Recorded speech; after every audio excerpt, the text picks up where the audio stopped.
कभी कभी मेरी कल्पनाएं इस तरीके से जाती हैं कि क्या हो अगर कोरोना जैसी स्थिति, मैं पेंडेमिक की बात नहीं कर रहा हूँ, एक खुशहाल जीवन भी ऐसा हो सकता है।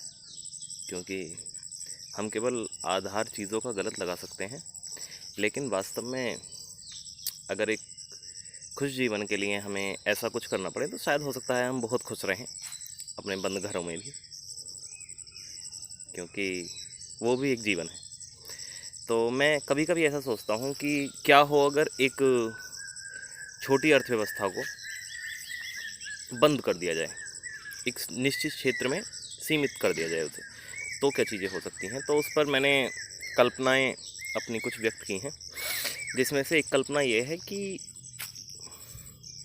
मैं जहाँ रहता हूँ, जिस गांव में मैं रहता हूँ, उस गांव की इकोनॉमी में देखता हूँ कि क्या हम सरकार से लेते हैं और क्या हम सरकार को देते हैं। मेरा गांव बेसिकली एक अच्छा कृषि प्रधान, पूरी तरीके से कृषि प्रधान देश गांव है, सॉरी। और इस गांव की ख़ास बात यह है कि मेरे गांव में कई तरह की मिट्टी पाई जाती है। काली मिट्टी अलग है, और जो रेतीली मिट्टी है वो अलग है, और दोनों का जो मिक्सचर दोमट बोलते हैं जिसे, वो मिट्टी अलग है। तो उसमें भिन्न भिन्न तरह की फसलें उगाई जा सकती हैं। तो यहाँ मेरे गांव में विशेषकर गन्ना, धान, गेहूँ, मक्का, ज्वार, बाजरा, आम और भी बहुत सारी सब्जियां, फल, काफ़ी सारे उत्पादित हो सकते हैं। तो मैंने कॉन्सेप्ट देखा कि हम सरकार से क्या क्या चीज़ें लेते हैं।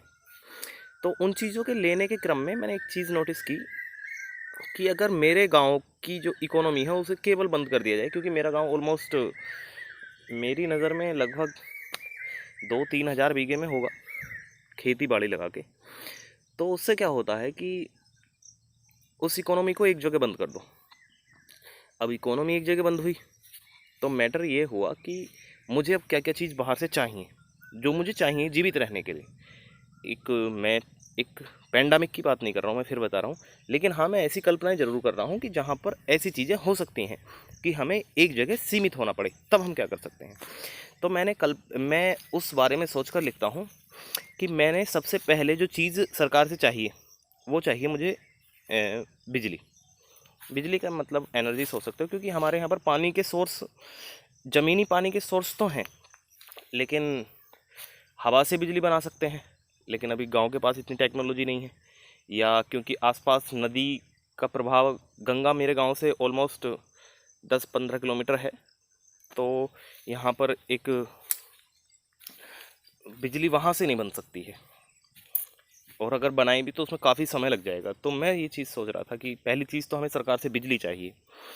अब बिजली चाहिए तो और दूसरी चीज़ क्या चाहिए? दूसरी चीज़ हमें, क्योंकि हम जूट उत्पादित नहीं कर सकते, कपास उत्पादित नहीं करते हैं, तो उसके लिए हमें थोड़ा सा कपड़ा भी चाहिए हमें, यानी जैसे अपनी डेली की जो रोज़मर्रा की ज़िंदगी है उसमें जीने के लिए कपड़ों की आवश्यकता पड़ेगी। बाकी और चीज़ों में मैं जो देखता हूँ, ऑलमोस्ट खाने पीने की सारी चीज़ें हम एडजस्ट कर लेंगे, क्योंकि मैंने ये भी उसमें एक शर्त रखी है कि हमें केवल एक निश्चित स्थान पर रहना है, कहीं बाहर नहीं जाना है।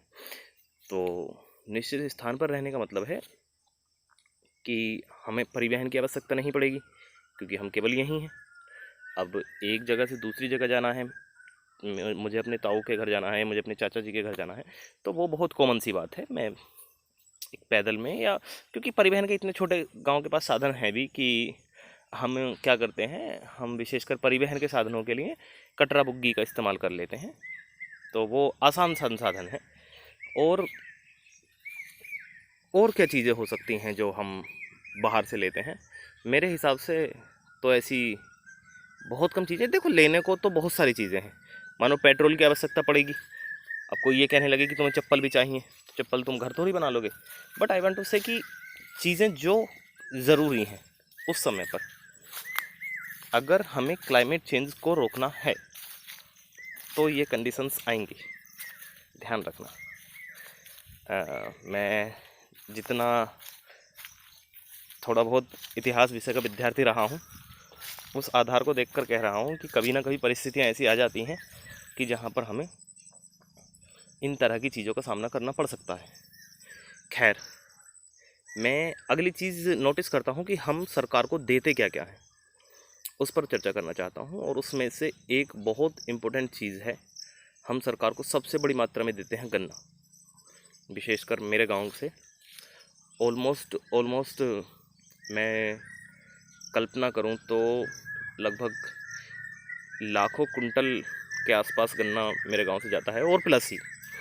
तो एक छोटे गांव के लिए ये काफ़ी बड़ी बात है, क्योंकि गन्ना बहुत बड़ी मात्रा में पैदा होता है हमारे यहाँ पे। दूसरी चीज़ आती है, हम सरकार को देते हैं गेहूँ ठीक ठाक मात्रा में हम सरकार को देते हैं, क्योंकि एक औसतन किसान से आप लगा लीजिए 10 से 15 कुंटल उसके पास गेहूँ है, और उसका खर्चा है 5 कुंटल का, तो लगभग वो अपने आधे से अधिक गेहूँ सरकार को विक्रय करता है।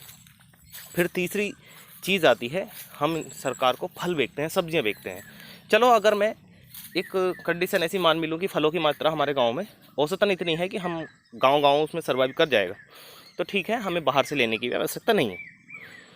अगली चीज़ बचती है, हमारे पास खाने पीने की ऑलमोस्ट सारी चीज़ें उपलब्ध हैं, हमारे पास पानी के संसाधन उपलब्ध हैं। क्योंकि अभी क्या है, पानी के लिए अभी तो हम नलकूपों का प्रयोग कर रहे हैं, लेकिन मैंने बताया कि यहाँ पर गंगा का नज़दीकी क्षेत्र है, तो पानी बहुत ज़्यादा गहराई पे नहीं है, पानी ठीक ठाक मतलब ऊंचाई पे ही है, तो आसानी से उपलब्ध हो जाता है, बहुत ज़्यादा धक्का मुक्की पानी के लिए नहीं है। फिर हम अपनी अगली कल्पनाओं में देखते हैं कि हमें जो आज की टेक्नोलॉजी है उससे अगर हमें दूर कर दिया जाए, जैसे मानो विशेषकर फ़ोन ही है, सबसे पहली चीज़ फ़ोन ही है, तो उससे दूर कर दिया जाए तो क्या होगा। तो मेरा मानना है कि हम फ़ोन के बिना सर्वाइव कर लेंगे। जैसे जिस जगह पे मैं रह रहा हूँ, क्योंकि मैं अपना बता दूं कि मेरे पास अगर फ़ोन होता भी है और नहीं भी होता है, तो मैं अपने बहुत ज़्यादा टाइम अपने खेतों में, या गांव का माहौल ऐसा होता है कि गांव में एक दूसरे के पास बैठना उठना, पढ़ने लिखने में अगर है भी विचार तो पढ़ने लिखने में काफ़ी टाइम बिता देते हैं, तो वो चीज़ मेरा मानना है कि वहाँ एडजस्ट हो जाएगी। तो फ़ोन वाली जो चीज़ है वो उधर हम एडजस्ट कर सकते हैं, क्योंकि कम्युनिकेशन अगर गाँव का गाँव में ही है, मैंने बताया कि हमें एक अर्थव्यवस्था को बंद करना है, एक जगह पर निश्चित करना है, सीमित करना है, ठीक है। तो अगर कम्युनिकेशन के लिए जैसे पहले चीज़ें होती थी, हमारे दादाजी बताया करते थे कि उन्होंने जो चीज़ें देखी हैं कि वो कम्युनिकेशन का उनके पास साधन नहीं था, लेकिन फिर भी वो कम्युनिकेट करते थे। तो दैट्स अ मीन कि हम भी उस तरीके से काम कर सकते हैं। तो इस तरीके से हम एक गांव की अर्थव्यवस्था को बंद करके चला सकते हैं। और मेरा मानना ये है कि औसतन गांव की अर्थव्यवस्थाएं ज़्यादा मजबूत हो जाएंगी शहरों के मुकाबले। देखो, ये चीज़ ध्यान रखना, शहर खुद में सर्वाइव नहीं कर सकते, उन्हें ऑलमोस्ट सारी चीज़ें बाहर से, मूलभूत चीज़ें तो बाहर से चाहिए होती हैं। शहर सीमेंट उत्पादित करते हैं, इसका मतलब ये नहीं है कि सीमेंट खा के हम काम चला सकते हैं। शहर स्टील उत्पादित करते हैं, इसका मतलब ये नहीं कि हम स्टील के मकान बना के ही केवल काम चला सकते हैं या सड़कें बना के काम चला सकते हैं। दैट वी वांट टू से कि जो चीज़ें ज़रूरी हैं वो गांव में उपलब्ध हैं। विशेषकर मूलभूत चीज़ों की जो सबसे ज़्यादा आपूर्ति मुझे लग रहा है वो गांव से हो रही है। ऐसा नहीं है शहर भी उसमें योगदान नहीं कर रहे हैं, लेकिन वो बहुत अच्छी चीज़ है। दैट वी वांट टू से कि इस तरीके से हम एक से दूसरी जगह की जो इकोनॉमी है उसे अलग जोड़कर देख सकते हैं। Thank you. जय हिंद।